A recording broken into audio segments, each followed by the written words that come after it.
Okay, so let's make a start. Please, let's chant Odaimoku 3 times. Namu Myoho Renge Kyo. Namu Myoho Renge Kyo. Namu Myoho Renge Kyo. Thank you very much. So, in the first class, I'd like to talk about the Lotus Sutra and why it is said to be the Buddha's highest teaching. Because in order to understand our practice, we should understand the Lotus Sutra, because our practice is the practice of the Lotus Sutra. Hopefully, every morning and every evening we chant some chapters from the Lotus Sutra, and our main practice is chanting the Odaimoku, Namu Myoho Renge Kyo. Myoho Renge Kyo means the Lotus Sutra. So, in Buddhism, there's many different practices, and some people have some experience with other practices, such as Vipassana and Tibetan Buddhism, Korean Buddhism. So, there's many different ways of practice, because the Buddha gave many different instructions throughout his life. So, the Buddha attained enlightenment 2,600 years ago, and then he spent 40 years traveling around the north of India to spread the truth which he had woken up to after he became the Buddha. Buddha means somebody who is awake to the truth. And depending who he was talking to, he tailored his message to suit their understanding, their situation, their capacity. If he was talking to a farmer, he would suit his message to the life experience that that farmer had, so they could understand easily. And equally, if he was talking to a king or a carpenter or merchant or anybody, he would adjust his message, just like any good teacher does. So whenever he met somebody on his travels, he gave them some teaching, and then that teaching was extremely precious for that person, so they remembered it, and then they passed it to their friends, their family, their children, and then that teaching was passed down orally as an oral tradition, which was very strong in India at that time. And then after the Buddha passed away, all of his followers got together in the first Buddhist council to recite what they had heard, to check whether somebody heard something slightly different or maybe misremembered something. So all of those different teachings, they're called sutras. Sutra is a Sanskrit word. It means thread of discourse, because it came down from person to person. And then also eventually, first of all, it was oral transmission, and then later written down, bits of paper, and then tied together with a piece of string or thread. So they became sutras.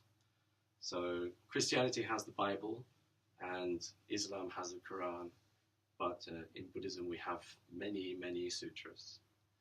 And it's said there are 84,000. Of course, there aren't actually 84,000. In Indian culture, 84,000 means uncountable, because he met so many different people and gave so many different teachings. Some of them are very long, some of them just one page. So actually, in existence today now, there aren't 84,000, but there are more than 6,000 Buddhist sutras. So many. And then the question is how to make sense of all of those different sutras. Which one is more important? Which one is just a partial truth for some specific person? And what did the Buddha really want to say? What is his overall message and teaching? So, as Buddhism spread from India to China, through the Silk Road, they had lots of different sutras, and they had this question: which sutras were the authentic truth? Which were partial truth? So there's a very famous Chinese monk called Tiantai in China, and he systematized all of the different Buddhist sutras according to the Buddha's curriculum. So this structure of the sutras, the division of the sutras, is extremely popular in East Asia. Actually, there's more than one way of classifying the different sutras, but Tiantai's is by far the most famous and used by lots of different Buddhist schools. And also the founder of our school, Nichiren Shonin, he based his teachings on this classification of sutras.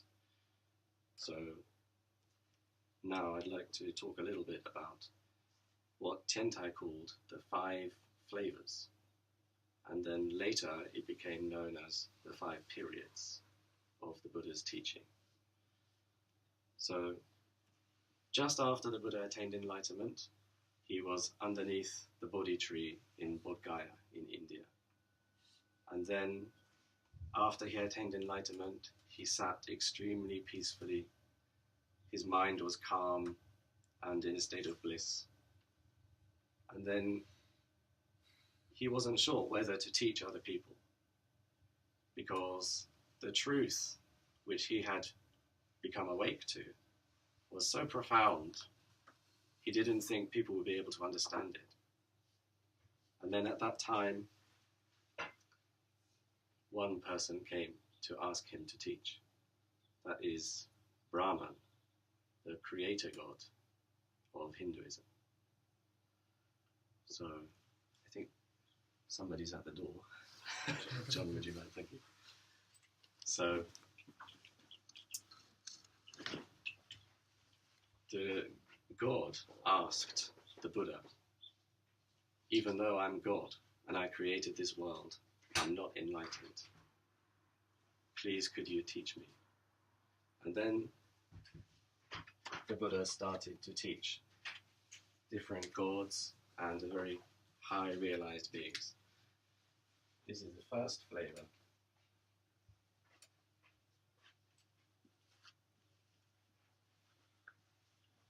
Which is the letter. The Avatamsaka Sutra.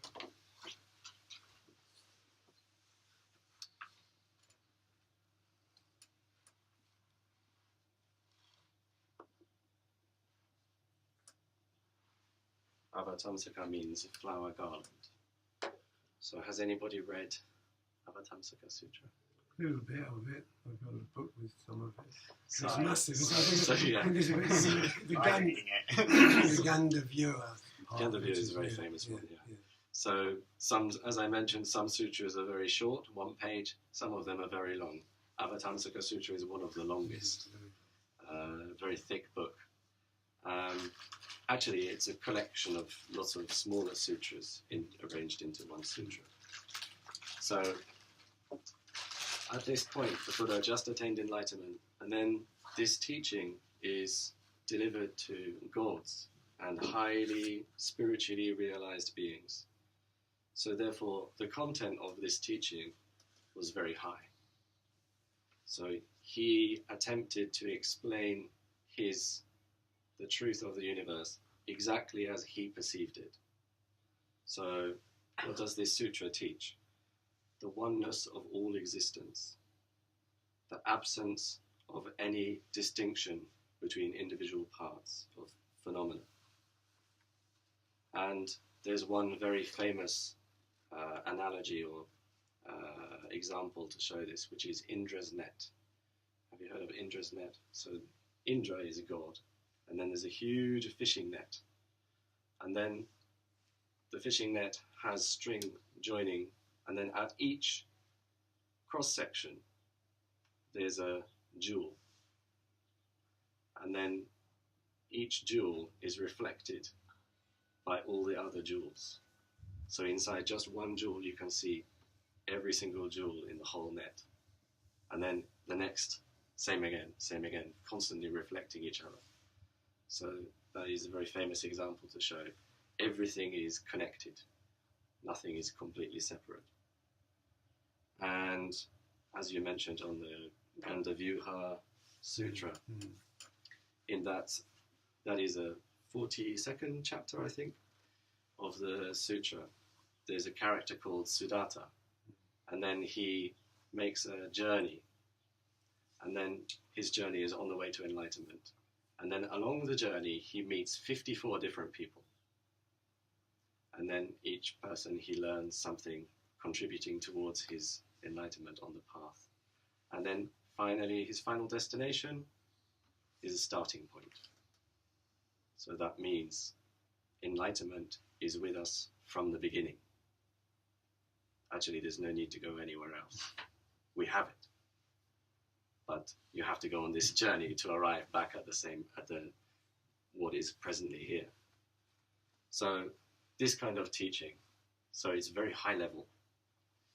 And then the Buddha taught this to gods, and then while he was teaching, he was checking how much do they understand really. Maybe intellectually they get it, but how much can they really understand? And then he realized he needed to prepare people in order to understand such a high teaching. So after he taught gods, he started the next period of teaching.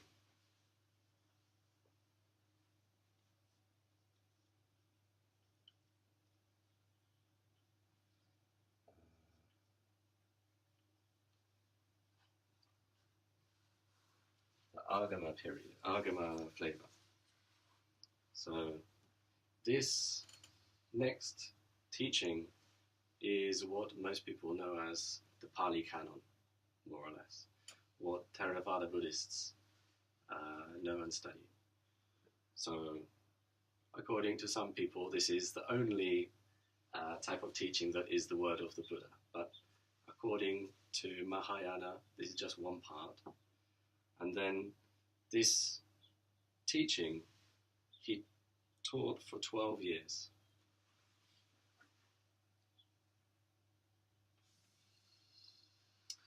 And then the purpose of this teaching is to prepare people in order to be able to understand such a high-level teaching as Avatamsaka. So what did he teach? The Buddha taught everything is impermanent. And because we misunderstand reality and think it's permanent and can give us lasting happiness, we suffer. So the most famous teaching is Four Noble Truths, which was his first sermon, Deer Park Sermon. And also the parable of the poison arrow. Does anybody know the parable of the poison arrow? If somebody shoots you with a poison arrow, what should you do? Take it out. Take it out. So the emphasis of this period is sorting out our problems so that we can live more happily. So the Buddha emphasized moral conduct, how to live skillfully and ethically so that we don't harm others and so that we don't create more problems for ourselves. And then next.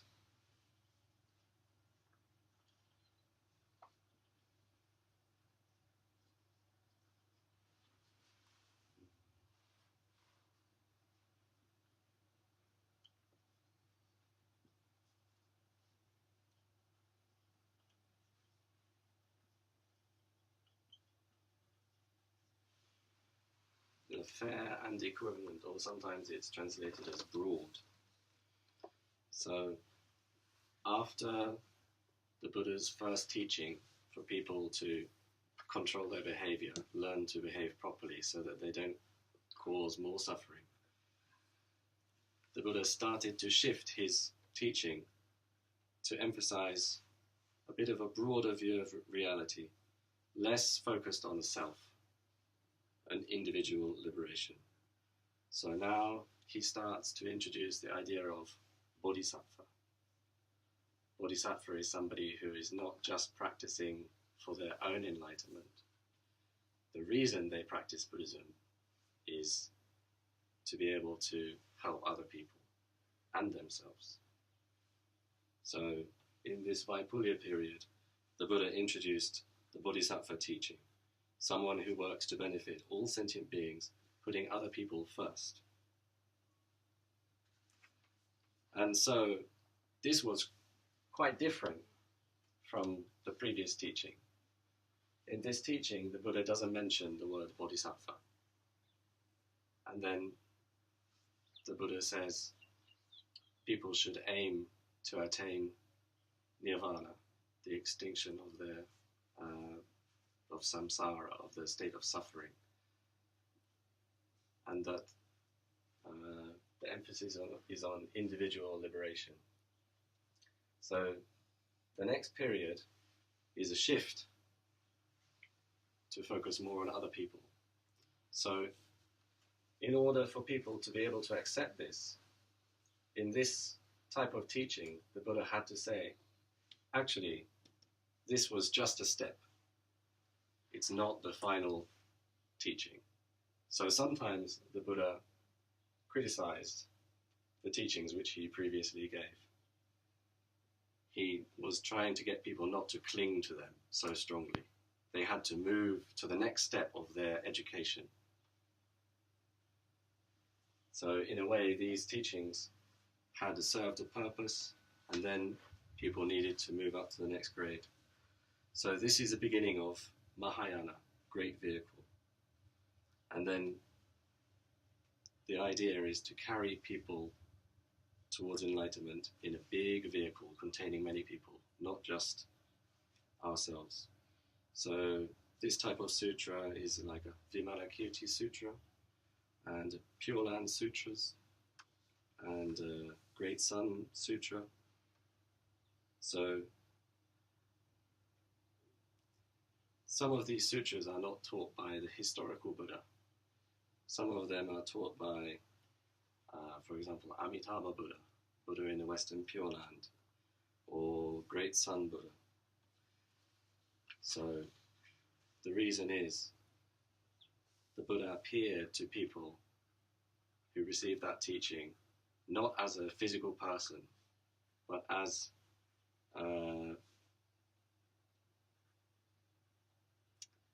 a broader concept. The Buddha was not just a historical person. People knew he was a historical person, but he was more than that. He represented and embodied something more. So therefore, they call that something Amitabha Buddha, or Great Sun Buddha.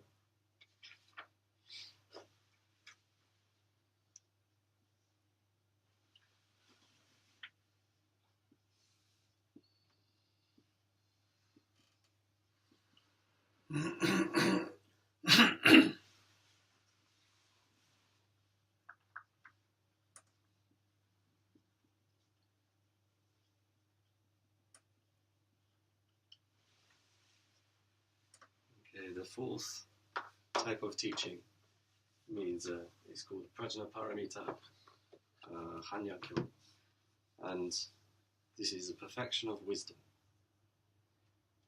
So, what is the perfection of wisdom? Does anybody know? What type of wisdom is it talking about? Understanding the true nature of reality, and understanding, I suppose it would have been impermanence and non-self, and kind of an emptiness. Yeah, emptiness. That's the key word. So, non-self and impermanence, the Buddha already started teaching in the Pali Canon. Yeah. But emptiness is a speciality of Perfection of Wisdom Sutras. It's based on the same concepts, but goes a little bit further. Yeah. Non-self, Kanse as a solid object doesn't exist. I'm made up of lots of different parts, atoms and molecules.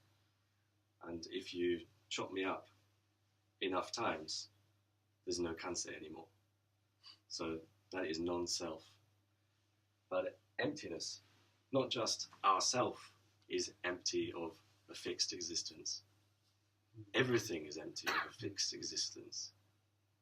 The only reason the table appears to exist to me is because I have a concept called table. If I didn't know the word table, that would be a flat piece of wood with 4 legs. So nothing exists from its own side, only from the side of the observer. So emptiness is the main point of this type of teaching. So this period, or this type of teaching, has a new outlook. If you see everything with emptiness, there's no distinction within the universe. So that means before this period and this 2 types of teachings, all the time this teaching said, oh, this is the completely correct teaching. The Buddha said, what I said before was just preparatory. But if you understand everything from emptiness, there's no distinction.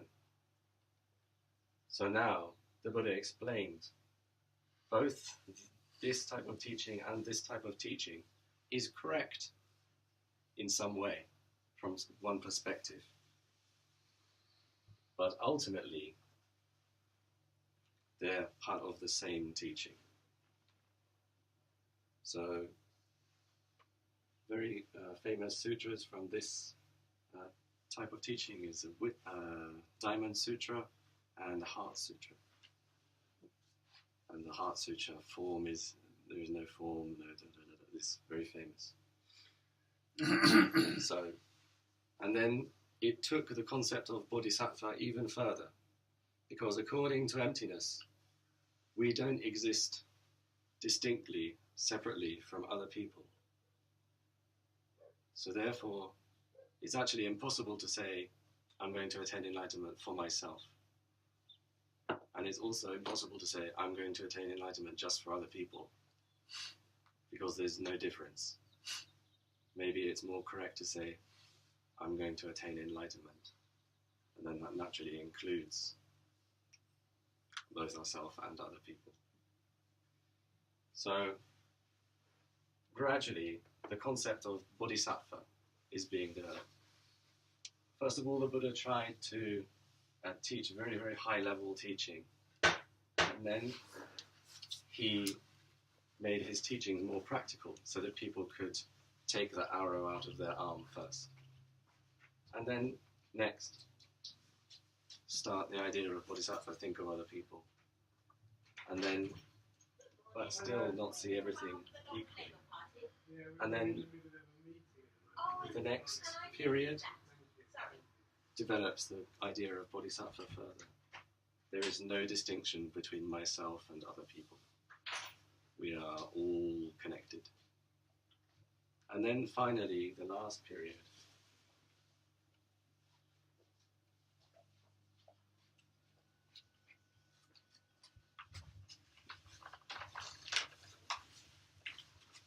the Lotus Sutra and the Nirvana Sutra.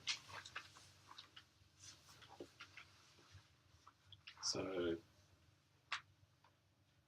in the opening sutra of the Lotus Sutra, the Buddha says, in the last 40 years, I have given many teachings, but during this 40 years, I have not revealed the final truth, which is, according to my mind, all of my previous teachings were given based on the state of other people's minds, so they can understand them.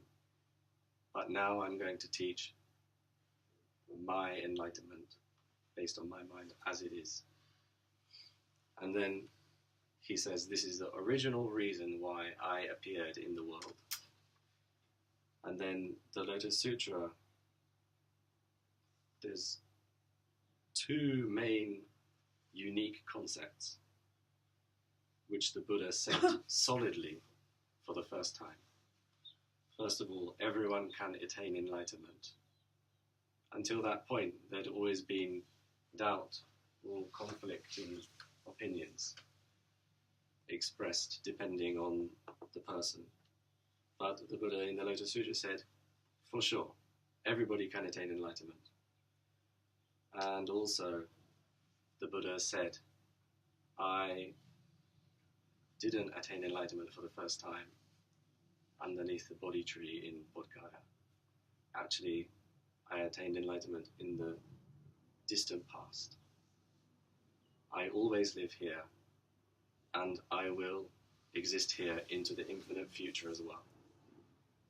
So that means Buddha exists here at every moment. And also because of that, we can access Buddha anytime. So we have the seed of Buddha and the Buddha nature. So this was the Lotus Sutra. And then the Nirvana Sutra, the Lotus Sutra was taught for 8 years, and then for one day, the Nirvana Sutra was preached before the Buddha passed away. And then he re-emphasized what he said in the Lotus Sutra and expanded upon it. Has anybody read the Nirvana Sutra?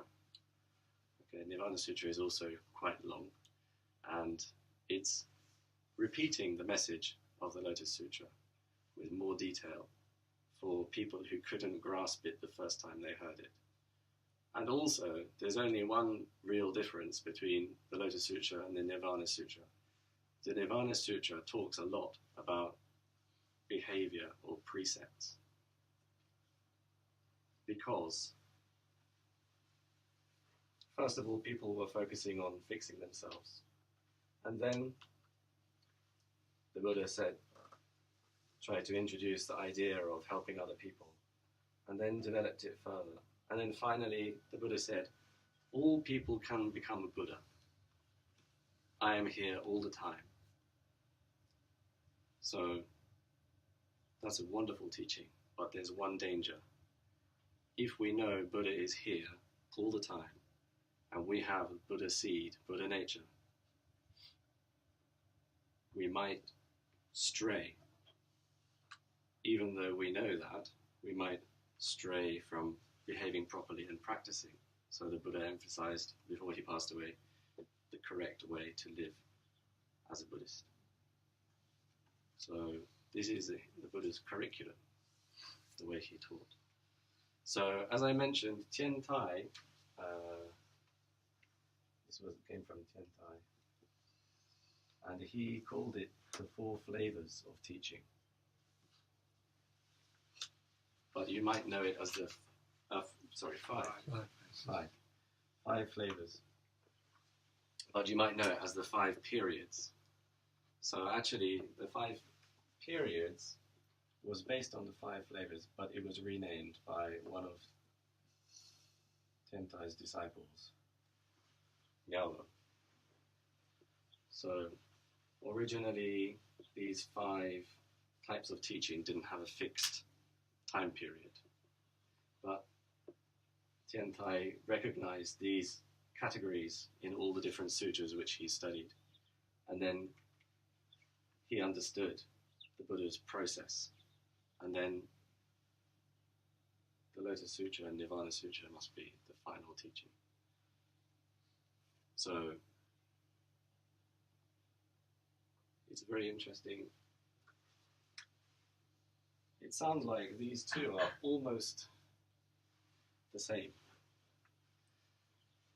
The Buddha taught the Avatamsaka Sutra to very high level beings, and then everything is one, everything is interconnected. This type of teaching. And therefore, if you think of Indra's net, a jewel, if Buddha is in one jewel, it must be in all the other jewels. Sounds very similar to the Lotus Sutra. So, but what is the difference? This teaching excludes some people, or some people are left out. They're not able to access this teaching. But in the Lotus Sutra, the Buddha says, anybody can attain enlightenment. So that's the difference. That's why Nichiren Shu said, this is the teaching with the most powerful message, and it's the strongest medicine because it's able to reach all people. So this is why we hold the Lotus Sutra in such high regard. And then next, as I mentioned, the two main teachings which the Lotus Sutra has, which are unique.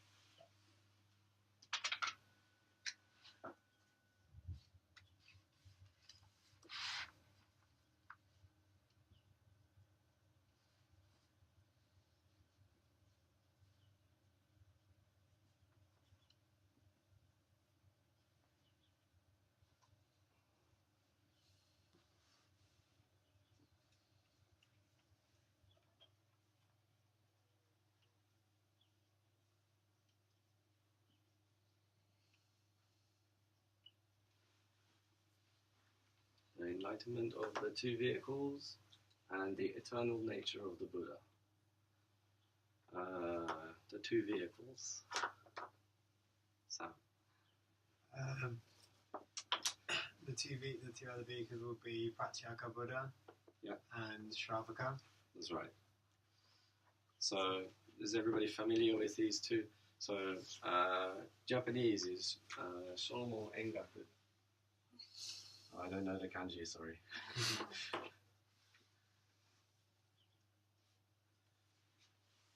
Nijō Sabutsu, Shomo Engaku. So, Shomo, Shravaka means voice hearer. Somebody who hears the words of the Buddha, a disciple of the Buddha. And then studies and practices. And then after some study, they can hopefully attain some enlightenment and become an arhat.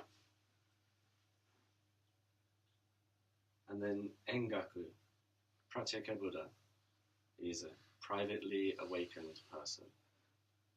At that time in India, there were many ascetics and different practitioners who sometimes studied with a guru, with a teacher, and then had certain practices in order to attain liberation. There were also some who had no teacher, lived up in the mountains, and practiced by themselves. And by themselves came to some degree of realization or awakening. They're called Pratyeka Buddha. So these are the two vehicles. And then before the Lotus Sutra, the people who attained that level of enlightenment thought that was it. They didn't believe or accept that actually they could attain the enlightenment which was the same as the Buddha. They had their level of enlightenment here, and then Buddha is here. And then that's it, as far as they can go. But the Buddha said in the Lotus Sutra, no, actually, the enlightenment which you attained is wonderful, but not the final enlightenment. And then you should keep going until you become equal to me. So, I'd like to read chapter 3 of the Lotus Sutra. There's one very famous disciple of the Buddha called Shariputra, Sharihotsu. And then he was a Shravaka. And not just a Shravaka, he was an enlightened Shravaka, an arhat. And then until he heard the Lotus Sutra, he thought that was it. But when he heard the Lotus Sutra, it says like this in chapter 3. Thereupon Shariputra, who felt like dancing with joy, stood up, joined his hands together, looked up at the honorable face and said to the Buddha, "Hearing this truthful voice of yours, I feel like dancing with joy. I have never felt like this before. Why is that? We, Shravakas and the Bodhisattvas, heard this Dharma before. At that time, we saw that the Bodhisattvas were assured of their future Buddhahood, but not that we were. We deeply regretted that we were not given the immeasurable insight of the Tathagata. Well-honored one, I sat alone under a tree or walked about mountains and forests thinking, we and the Bodhisattvas entered the same world of the Dharma. Why does the Tathagata save us only by the teachings of the lesser vehicle? Now I understand that the fault was on our side, not on yours, because if we had waited for your expounding of the way to Anuttara Samyak Sambodhi, we would have been saved by the great vehicle. When we heard your first teaching, we did not know that that teaching was an expedient one, expounded according to our capacities. Therefore we believed and received that teaching at once, thought it over, and attained the enlightenment to be attained by that teaching. Well-honoured one, I reproached myself today, day and night, after I saw that the Bodhisattvas were assured of their future Buddhahood. Now I have heard from you the Dharma that I had never heard before.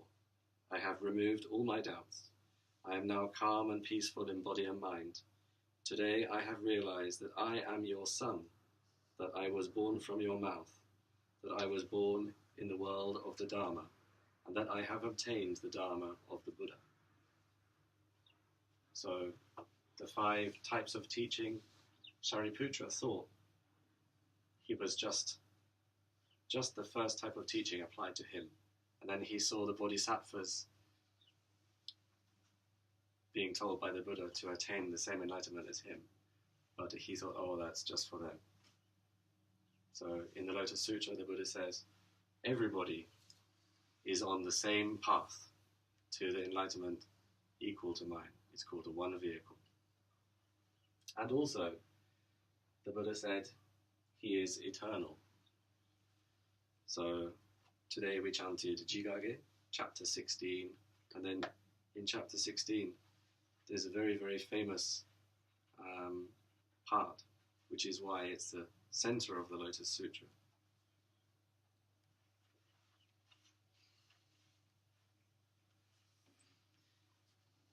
It is many hundreds of thousands of millions of trillions of asamkhas of kalpas since I became the Buddha.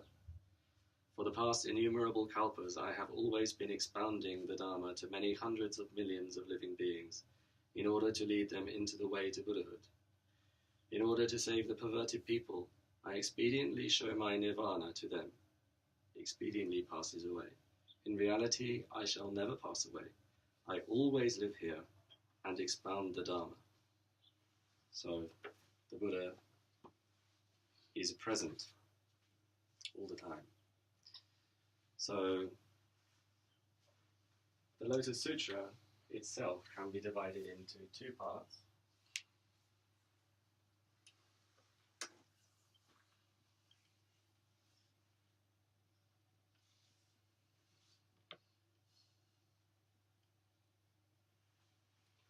Shakumon Honmon. Again, sorry, I don't know the kanji. So, the first half of the Lotus Sutra, chapters 1 to 14,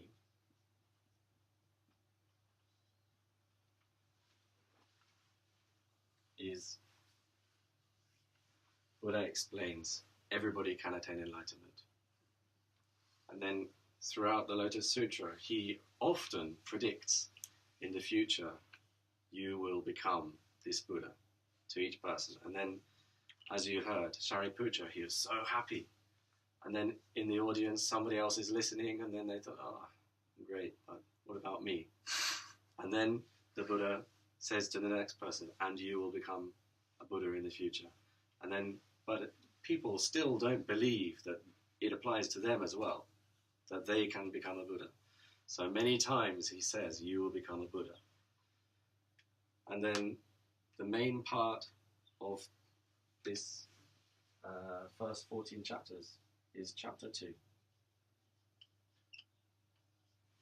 Hoben Pondaini.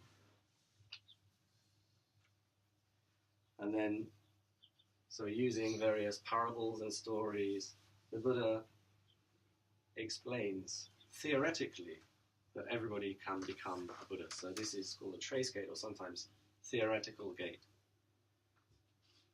And it's called a trace gate because who is the person teaching the first 14 chapters? The historical Buddha, who is like a trace or an imprint of the original eternal Buddha. But in the second half of the Lotus Sutra, this theory, which everybody can become a Buddha, is no longer a theory. The Buddha reveals he is eternal. He always exists here. He's always teaching us. We have the Buddha in our minds as a Buddha seed at the moment. So it's no longer theoretical. The Buddha is an active, present part of our lives. So therefore it's called the essential section and also the original gate. And the main part, which I quoted, is chapter 16. So, therefore, in our daily service, we chant various chapters of the Lotus Sutra, but the most important is chapter 2 and chapter 16, for this reason. Because they are each respectively the main essential chapters of the two different sections of the Lotus Sutra.